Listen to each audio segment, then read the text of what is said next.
Hi, Facebook. It's been a little while. I'm just going to take a moment and focus. I have an idea of what I'm going to talk about, but I always, I guess I go off track, but it's always on purpose. um, so my name is Sarah Jennings, and I have so many new friends on Facebook. Some of you might not have ever heard of me.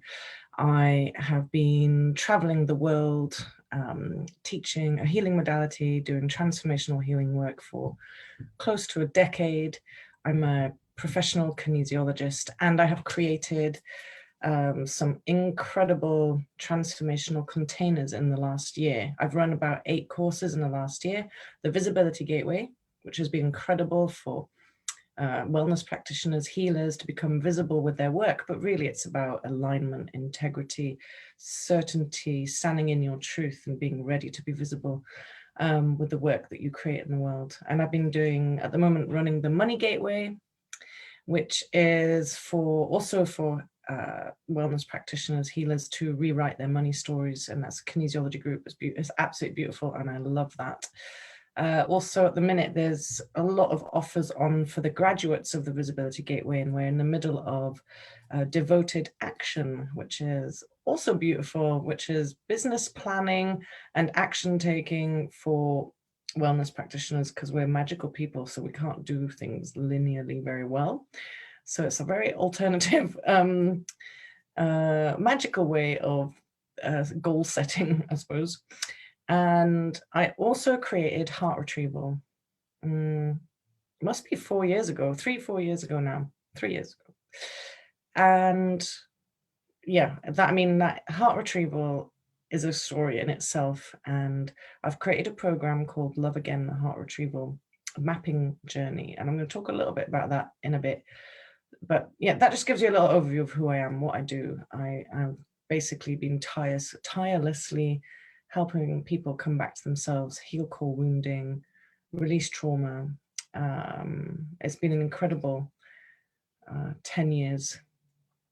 And what's happening for me at the moment is that everything I've done to myself is all coming together into these offers. So they really are my heart, they're my legacy. They're what made me well, made me shine, made me feel aligned, and made me feel like I walk my talk. So that's what I'm sharing with people now. And it's joyful, it's a beautiful thing. I'm so happy to be able to work with more than one person at a time now. And yeah, I think I've dreamt of this moment for a very long time. I'd say it's been at least 6 years I knew I would be doing something like this. That's why I trained in kinesiology as well. And so here it is. I'm here. I'm in it. And there's still a couple of offers to come that I haven't quite put together yet, but they're there. I know what they are. And I'm excited about sharing them at some point. And that will be almost like a full, like you're healing yourself, your relationships, your mind, your body. And it's also very much geared towards the wellness practitioners and healers in the world, because we are so needed at the moment. There is so much fear and division and trauma that, we are the frontline workers that try and help you avoid ending up in hospital, with illnesses and disease. This is for you to, the people that are helping people are there to hold your hand as you pass through from this life into a next with peace in your heart. That you've loved hard, you've played hard, you've worked hard, and you were supported on the way. So a lot of people like myself are whispering people back into their wholeness and into the beauty of the richness of the world and the life that, the life that we have available here. So it is rewarding work, but I have noticed and I have lived that the healers, or I call them healers, and I know that's contentious because I'm not saying, I just want to put a disclaimer, I'm not saying that you lie there and you are healed by me or a person. Healers to me are people that have healed, worked on themselves, and hold space for others to learn to do that for themselves. And when someone has healed something deeply within themselves, just being near them can activate a lot of right alignment and truth in another. And this is something important I wanted to talk about today, is that we tell ourselves so many stories from growing up about who we are, what we're allowed to do, what we're not allowed to do. We're fed stories through the media, through movies, from our families, from our ancestors. And some of them are beautiful stories of courage and growth and getting, going somewhere, but also telling stories of you're not good enough. You must be like this to have this. You can't be like that to get there. And those stories are damaging and harmful, and they are not the truth. So something that I've seen again and again is, certainly today, I am not saying that having a mental health issue or being able to label it is not helpful. And I'm not saying that traditional or like mainstream ways of working with mental health or labels is not good. I'm not saying any of such thing, but something that gets me and winds me up is that there are practitioners, well-trained, trauma-trained, not trauma-informed, trauma-trained, magical practitioners that can work rapidly and compassionately and slowly, well, rapidly in right alignment, but also as in it can get to the bullseye quicker than maybe years of talking therapy, but also slow enough for the body, or when the body's ready to release. So not pushing past boundaries. Maybe those weren't the right words, but what I'm saying is that there are a lot of labels. And I've heard teenagers say, oh, I have anxiety. I am XYZ. And I know that those labels can be very useful and helpful to get support in the right ways through the education system, for example. But also we then become fixed with the label. Or if you've labeled yourself, like, oh, I'm always scared of XYZ. Oh, I will never, da, da, da. I'm just never good at that. You're putting a spell on yourself, and you're writing yourself into a corner where opportunities are lessened and your capacity to change and shift in life is lessened. And I've worked, well, I'd say I've definitely done my 10,000 hours of practitioner time with, working with others. And I know how the body does not want to stay stuck in one story. You are actually not stuck either, ever. That the body has an innate intelligence, your spirit in your body has an innate intelligence, and that if you give your body and yourself permission to alchemize and transmute and change emotional patterns, labels, stories, whatever you want to call them, that the body will be relieved to find more space, more joy, more breath in the body. So yeah, that's something that is important to me, is that people know and understand that whatever they are going through, that how you feel about yourself, how you feel about the world, and how you feel about your past is, well, you could call it a story, but it's not fixed. It's a story you can change. You can be the artist, the writer.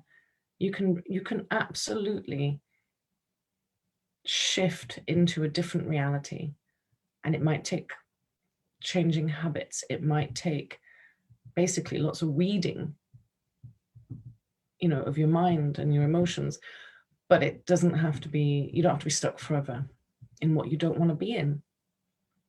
Whether there's circumstances, jobs, relationships, or work, I know that sometimes it is hard to change those things, but you can start changing how you feel about the situation. And it is a matter of understanding the tools and learning how it feels to be in your body, to breathe into areas of your body, into where it feels stuck, and allowing the body a new story and to shift it. So yeah, I'm not buying it when people say, I am anxious. Yes, your body is experiencing anxiousness, but it doesn't have to forever. It's not a death sentence of anxiety forever. It's not a personality type necessarily. And even personality types can be worked with. I believe we're all traumatized to some extent, all different, in different severities, and even that can be shifted in the body, in the mind. There can be long-term damage to the brain from traumas, whether they're physical, mental, emotional traumas. The brain can actually reflect, like there's been you can take a brain scan and you can see where there's particular lumps and bumps and ridges in the brain, and it indicates how much trauma that person has experienced and what kind, whether it's drug use or emotional trauma or being ignored as a child or being like having some sort of accident, like a physical accident. The trauma shows up. So there are ways, of course, to help the brain regenerate cells, to heal, to soothe. How can you stop re-traumatizing yourself by reliving the stories that hurt you in the first place over and over again? There's so much you can do, basically, to not be stuck. I could go on forever, but that's not really why I came on today. What I wanted to talk about is how we're in a time, I believe. So I suppose I'm talking to everyone, but I also really do love talking to the people that are helping others, because I feel then that I'm having an impact on them that's having an impact on the people they work with. And we need the people that are helping people, whether you're the mum that support, the mother or father that supports the entire community and you're not remunerated for it, or if you're a parent and you're helping your teenagers, or if you're working frontline with people all the time. This is so important that we start walking our talk and that we start emitting as much frequencies of love as is humanly possible, because at the moment there is so much fear and confusion and division. So some of us have to stay grounded and as peaceful and as balanced as possible, and it takes work. And if your core sense of self is not strong, then you are easily toppled too, and we need everyone standing and well right now. And when I say core sense of self, I'm talking about your inner sense of self, like your strength, your resilience, your true self, the part of you that protects the unique flame or unique frequency that is your inner being. And in the work I do and the way I was trained with the amazing creative kinesiology school is that we talk a lot about the core sense of self. And the woman that created the course, the creative kinesiology school, she was a trained psychotherapist, so we learned from that perspective as well. And when we talk about the core self, we're talking about, well, how I see it or how I've understood it and how I work with people with it is that when we were small babies and defenseless and we wanted to reach out, we had to reach out for our needs to be met, for attachment, for nourishment, for care, for love.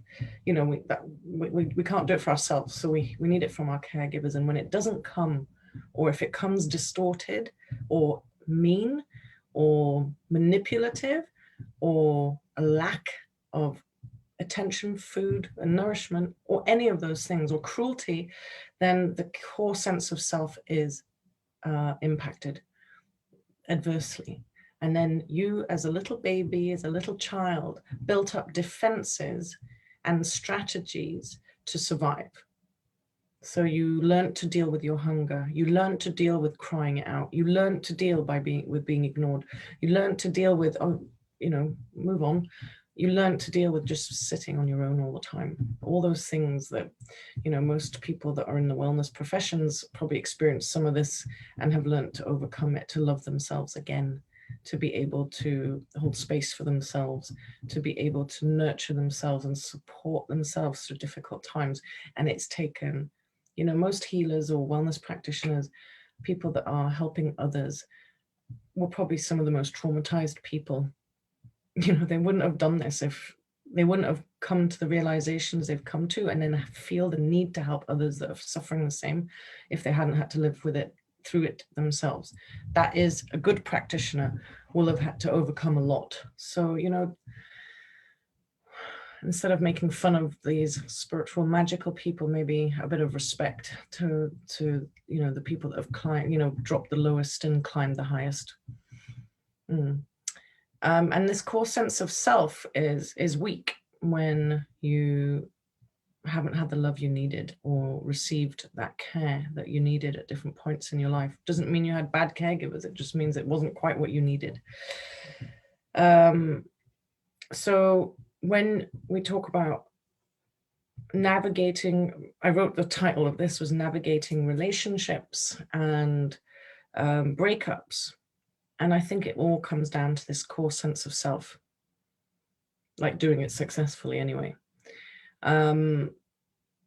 Because if your core sense of self is damaged and weak, and you are spending your time looking for ways to feel strong and loved inside, when you don't feel strong and loved inside, and you're looking for others to fulfill that, your relationships are going to be messy, difficult, codependent.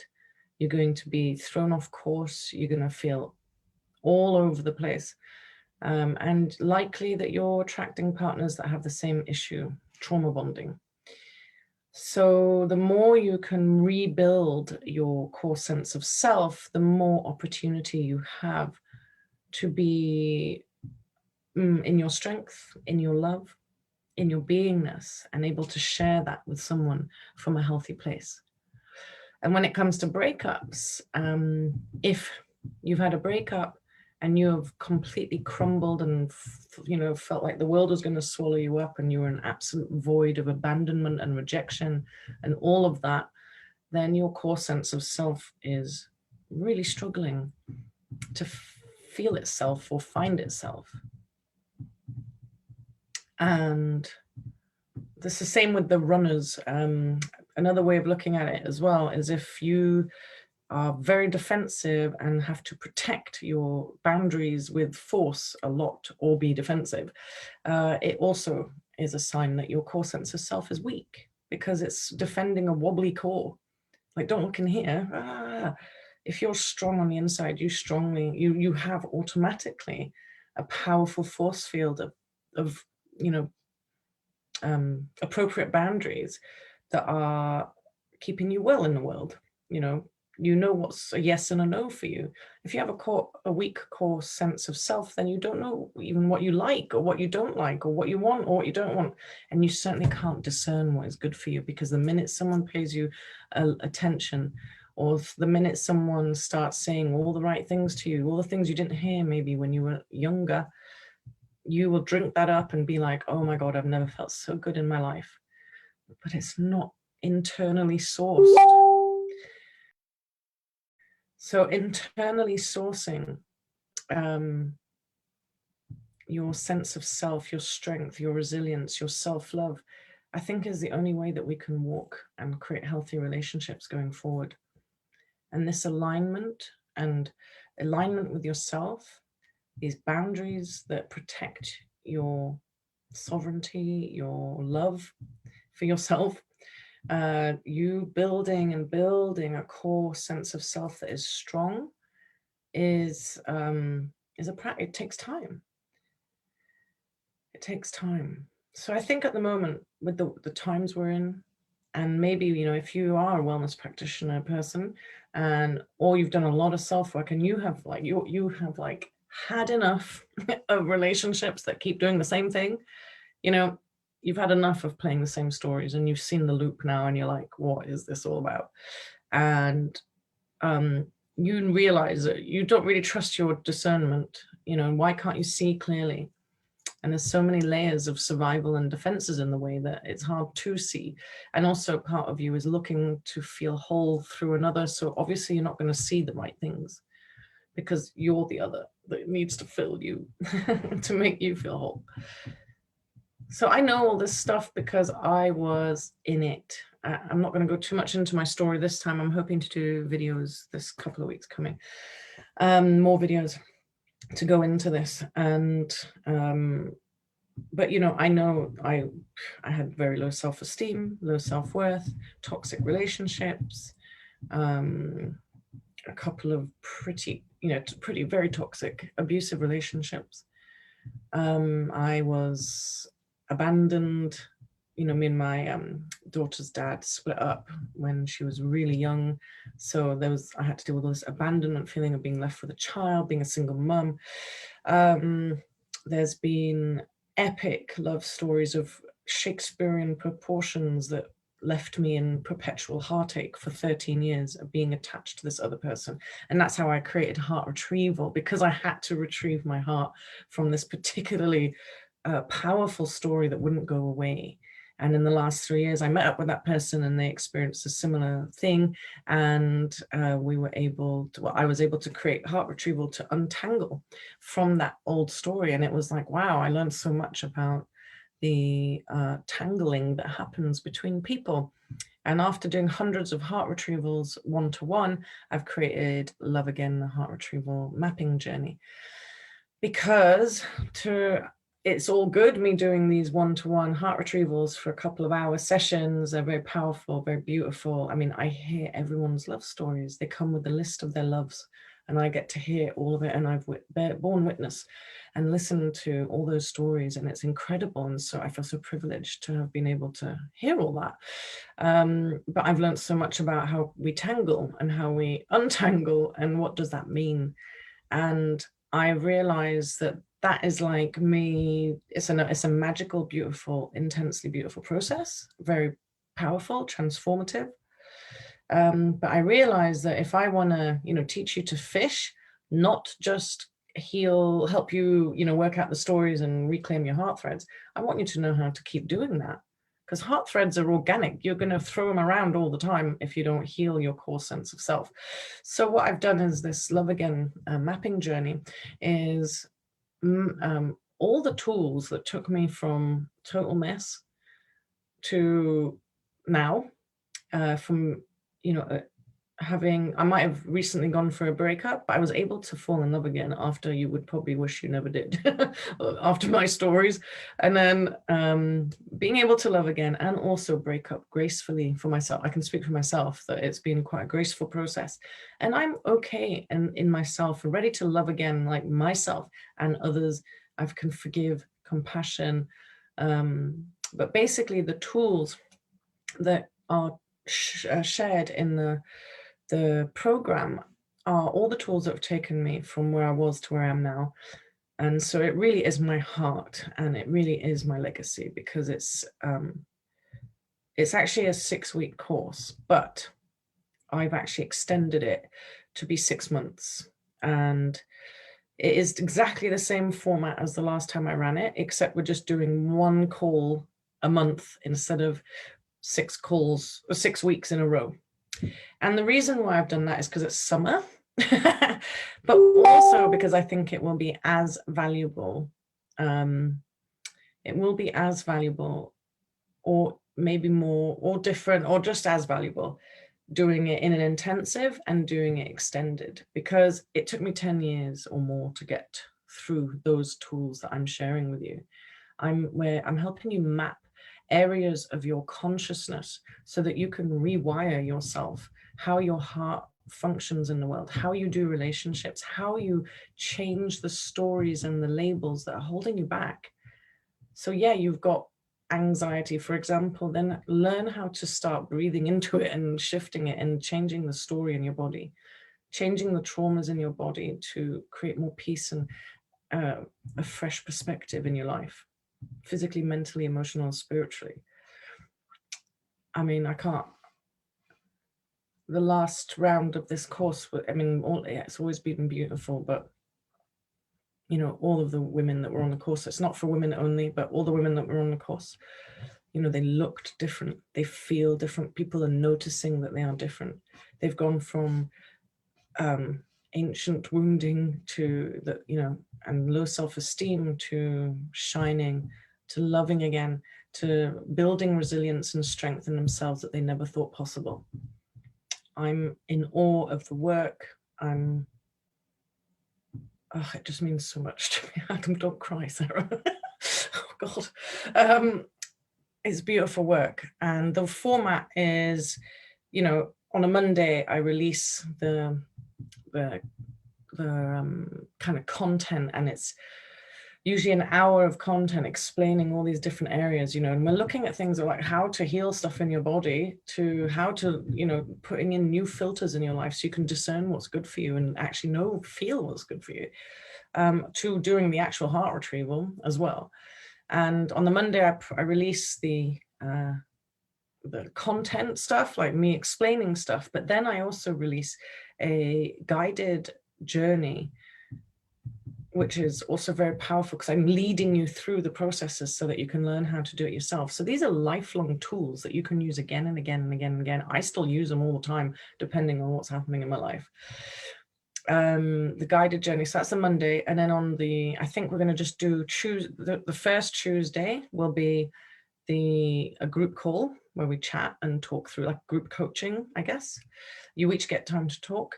And then on the following Tuesday, I'm going to do the kinesiology, kinesiology is like spiritual psychotherapy, someone said, energetic psychotherapy, in that the kinesiology is getting a yes and a no from the group or from the group body. And we can then go into so I call my group work LEAP kinesiology, and which is love, evolve, align, and purpose. And it gets a yes or no from the body so that we can ask questions, so that we can find out exactly what's happening. And it's very precise. And it means we can go straight to the bullseye of why something always happens and why do we always allow certain things to happen? Where do those patterns come from? And that will be on the following Tuesday, the kinesiology group work, which is incredible, powerful. So all of my courses are not passive online courses where you just sit back and absorb stuff and then never finish the course. I expect you to be there, to do the work, to listen in, to join in. And my groups are small because the kinesiology is so powerful and hands-on. I can't, do hundreds of people at once because I need to be able to hold you all through this very intense, beautiful, powerful, magical, transformational work. So I also need to make sure you can handle that you're good in groups, that you're ready for that. And I think that spreading it out so it's basically week 1 is 2 Tuesdays in a row. I don't know, maybe you should call it module 1 is Monday content and the journey, and Tuesday is the group call, and the second Tuesday is the kinesiology, and we're going to just repeat that for 6 months. So that is what it looks like. So it takes us up to almost Christmas, like November or something like that. And I just think that I'm excited about doing it that way, just to see how that goes. And just to give you a lot more time, because each one is a huge thing. And the people in the last one were like, wow, there was so much in that, and it's very condensed. And obviously intensives have their place. But I think, and I probably will do an intensive before then, where you can do 6 weeks in a row. But I think this is going to be really nice to spread it out. And then because there's some of you that are doing my graduate bundle. So there's like, you're doing Money Gateway, Devoted Action, you're doing group graduate calls and all this stuff. So I thought maybe we should do it this way so you can do this spread over time. And really have time to integrate, because it's not just about talking about stuff and like experiencing a spiritual high of woo, it's like actually integrating it into your body and into your life. What else is there? Yes. Yeah, and just one last little note on, you might have gone through several relationships. You could be in a relationship, and this is perfectly good for you if you're in a relationship and you really want to just untangle from your past ones, or you want to get better at communicating and dealing with your stuff, your core sense of self, then it's perfectly acceptable for you to be on the Heart Retrieval course. But it's about being able to love again, love yourself again, and love others again fully and in your wholeness. Because if your heart is attached to someone else, or if you're not really in your center, then what kind of love are you able to share? And another part of this is if you are, you've been through breakups and you're just like, I don't want to do that again. Your body's like, love is dangerous. Love is not safe. You're discerning what is maybe, you're just looking at people through lenses of fear around love. Or if someone gets near, you block up, or you've made yourself invisible to the people that might be good for you. And you also might be looking for love in all the wrong places because it's safer than the right places, because love is dangerous. And so this whole thing about love again is, it's a bit of a trip, because what we have experienced on Earth and in our human histories is pretty difficult. You know, we haven't had an easy ride. So I'm not surprised that the idea of loving again can be scary. So how can we create, how can we build resilience and tools so that you can come back to love and come back to loving yourself and others? I think that's good for today. I've been rambling on, and I love you, and reach out to me if you want to talk. Actually, whoa, almost forgot. I'm going to do I think, what did I say? 4:30 p.m. UK time next Wednesday, the 23rd. I am going to do a Zoom call. I will put the link under this video, just to run through what the course is about, and for me to meet you, because I need to meet you before you can join. Unless I know you and you've worked with me before, then it's not a problem. But if you want to hear a bit more about the course or ask me questions, it's just like a drop-in Zoom call, and I'll talk a little bit more about what the course is all about. And we're going to start on Monday the 28th, and then Tuesday the 29th of June, and the Tuesday the 6th of July for the first set of calls. I'm excited. So I look forward to hearing from you. Please reach out. You'll know if I've been talking to you all this time. Lots of love. Bye.